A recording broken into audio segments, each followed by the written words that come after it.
चर्चा आहे सध्या मुख्यमंत्री देवेंद्र फडणवीस यांच्या असं आहे की त्यांनी स्पष्ट सांगितलेलं आहे की यांना बसू द्या. दादाने अर्धवट काम केलेलं आहे याचं बजेटचं. आता पुढचं जे आहे महत्त्वाचं बजेटचं काम जे पूर्ण करण्याचं काम मी स्वतः करतो काय, आणि नंतर मग तो काय करायचं त्याचा आपण विचार करू. स्वतः बोललेत ना ते. राज्यात लवकरच शेतकरी कर्जमाफी होण्याचा शपथविधीच्या संदर्भात माहिती देण्यासाठी आता फोन त्यांनी केला होता की नाही मला माहिती नाही.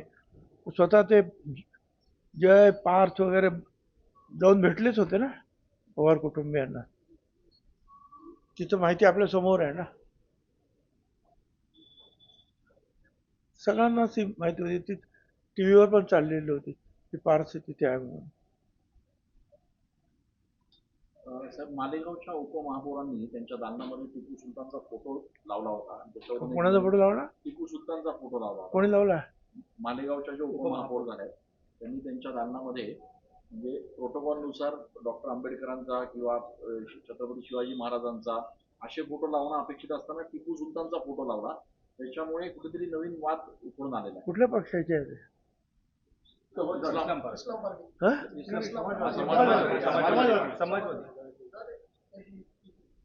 समाजवादी आहे. इस्लाम पार्टी वेगळी आहे, समाजवादी वेगळी आहे. हा, ते फक्त युती म्हणजे महापौर आणि उपमहापौर. ठीक आहे, मला काही कल्पना नाही. परंतु जे आहे जे नियमाने ठरलेलं आहे आणि राष्ट्रीय पातळीवर राज्य पातळीवर ठरलेलं आहे त्याप्रमाणे सगळ्यांना वागायला पाहिजे असं माझं मत. आता त्यात असं आहे की त्यांचं ते महाराष्ट्र विकास आघाडी आहे, त्यांचा निर्णय घेतला. आनंद आहे आम्हाला विरोध करण्याचा किंवा कोणाला त्याच्यावर टिप्पणी करण्याची काय आवश्यकता मला वाटत नाही.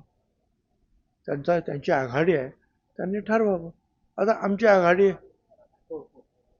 ही जी आहे, आमचे जे काय म्हणतात ते महायुती, BJP आहे, ते एकनाथराव शिंदे शिवसेना, राष्ट्रवादी काँग्रेस पक्ष, अजितदादा गट आहे. आता आम्ही आमचं ठरवू कुठं काय जायचं, कुठं काय त्यांचं ते ठरवतील.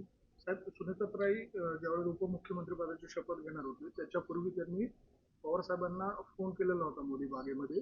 मात्र त्यांच्या कुटुंबियांकडनं किंवा त्यांच्याकडनं कुठलाही प्रतिसाद आला नाही, म्हणून त्यावेळेला माहिती समोर आली होती की त्यांच्याशी बोलणं झालं नाही. मात्र आता अशी माहिती समोर येते की आता अधिवेशन तोंडावर आलं असताना कुठल्याही मंत्र्यांनी अशा प्रकारचं जनरल स्टेटमेंट करणं मला तरी योग्य वाटत. मी नाही का कोणीच करता कामा नये. पण आलं ना, अधिवेशन सुरूच झालं ना आता एक आठवड्यावर. त्याच्यामध्ये अधिवेशनात जर काय बोलायचं असेल ते आता बाहेर बोलून मग परत हक्कभंग सुरू होईल. धन्यवाद. फोन चालू आहे, उगीच बॅटरी जळते उगीच. नरहरी झिरवाळ सध्या अडचणीत आहेत कारण त्यांच्या स्वीय सहाय्यकापर्यंत आता विषय आलेला आहे. लाच घेतल्या प्रकरणी त्यांच्या PA चं सुद्धा नाव आता गोवण्यात आलेलं आहे. झिरवाळ म्हणतात की माझ्यापर्यंत जर विषय आला तर मी राजीनामा देईन. म्हणजे बरोबर आहे ना. आता शेवटी पोलिसांकडे प्रकरण गेलं असल्यामुळे पोलीस त्याच्यावर चौकशी करतील. होम डिपार्टमेंटपर्यंत, CM पर्यंत, DCM पर्यंत काय खरं आहे काय खोटं काय जाते. आणि त्याच्यानंतर खरोखरच स्वतःच त्यांनी सांगितलेलं आहे की माझ्यापर्यंत जर हे प्रकरण आहे, मी त्याच्यामध्ये गुंतवलं असं जर सिद्ध झालं तर मी राजीनामा देतो. ते चूक आहे. म्हणजे पण याच्यापूर्वी सुद्धा झिरवाळांच्या संदर्भात अनेक तक्रारी होत्या. आता ते जे आहे हे जनरल आपलं चर्चा झाली काय, त्याच्यावर प्रत्येकावर आपण चर्चा करत असतो. पण असं नाही की अनेक लोक काम करत असतात ऑफिसमध्ये, मंत्रालयात, इकडे तिकडे.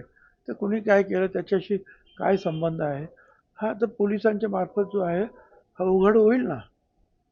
तर विलिनीकरणाच्या संदर्भामध्ये अद्याप काही ठरलेलं नाहीये.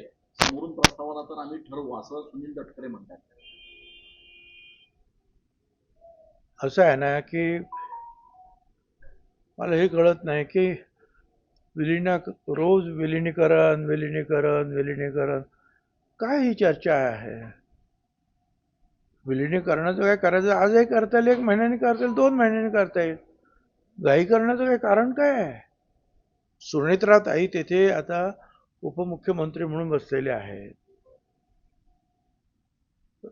राष्ट्रीय अध्यक्ष म्हणून सुद्धा आम्ही त्यांची निवड करणार आहोत. त्याच्यानंतर त्या पक्षाचे जे काही प्रमुख लोक आहेत किंवा त्यांना ज्यांना वाटतात त्या सगळ्या लोकांना कमिटीला बसून घेतील, बोलवतील, काय करावं चर्चा होईल. शेवटी एवढे मोठे निर्णय जे आहे हे दोन्ही बाजूच्या लोकांनी चर्चा करूनच होईल ना. तर ते होईल, त्याच्याबद्दल एवढी घाई करायचं काही कारण नाही. परंतु आज